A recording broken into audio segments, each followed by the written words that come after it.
السلام علیکم ورحمۃ اللہ وبرکاتہ۔ بسم اللہ الرحمن الرحیم۔ بغیر دھاگے کے پتنگ۔ بیٹا والد کو غور سے پتنگ اڑاتے دیکھ رہا تھا۔ کہنے لگا، بابا، یہ دھاگے کی وجہ سے یہ مزید اوپر نہیں جا پا رہی، کیا ہم اسے توڑ دیں؟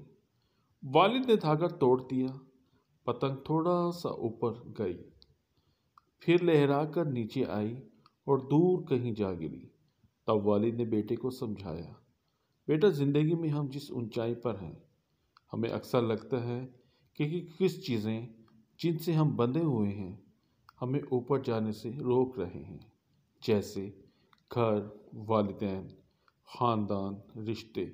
ہم ان سے آزاد ہونا چاہتے ہیں۔ اصل میں یہی وہ دھاگے ہیں جو ہمیں بلندیوں پر سنبھالے رکھے ہیں۔ ان کے بغیر ہم ایک بار تو اوپر جائیں گے، پھر ہمارا وہی حشر ہوگا جو بغیر دھاگے کی پتنگ کا ہوا۔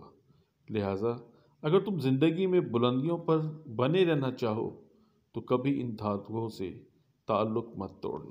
اگر تعلق مضبوط رہے گا تو پروازیں بھی بلند رہیں گی انشاءاللہ۔ جزاکم اللہ خیرا و احسن الجزا۔